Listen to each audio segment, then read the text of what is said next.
Ok, aquí tenemos las notas para números ordinales. Vamos. All right, ordinal numbers.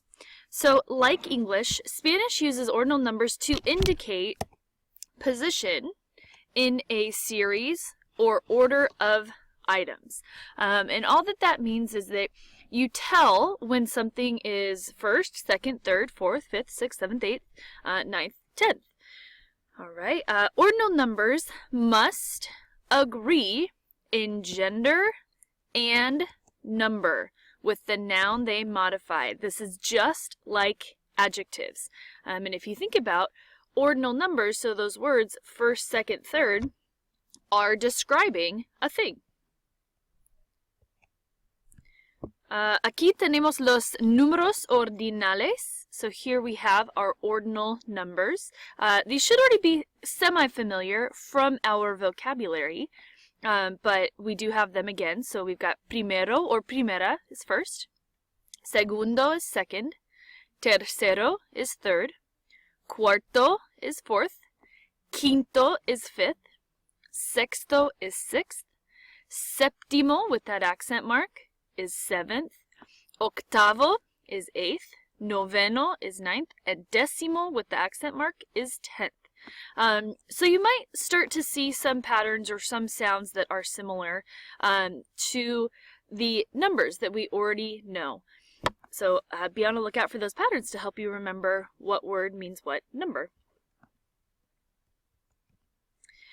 So really there's very, very few things to remember about ordinals. And the first thing to remember, which is different than regular adjectives, is that ordinal numbers are placed before the noun. So typically we place adjectives after the noun because we want the more important word to come first. However, with ordinals, we're going to put that word before the noun. Okay, and then the other thing to remember, which you only have to remember with two of the ordinal numbers, with primero and tercero, you have to drop the O when they come before a masculine singular noun. And so you guys have actually heard me do this, maybe without even knowing it, but when we go through our vocabulary, when we read out of the book and I say primer paso, tercer paso, that is because the word paso is singular and it's a noun. So we have to drop that O. All right, algunos ejemplos. So we've got just a couple examples of ordinal numbers. Primero, enero es el primer mes del año.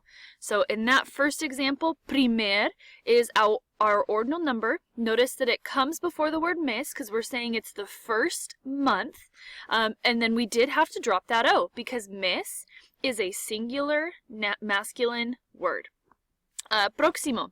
Aaron está en el... What do you think? If you said décimo piso, then you would be right. So Aaron is on the 10th floor. And then our last example, Hunter está en la... Or Hunter está la segunda persona en línea. Hunter is the second person in line. So now notice, regardless of if Hunter is a man or a woman or a boy or a girl, we had to use the word segunda. So you have to think about what word is segunda describing. It's not necessarily describing Hunter. It's actually describing the word persona. And the word persona is always a feminine word. All right, so that's ordinals.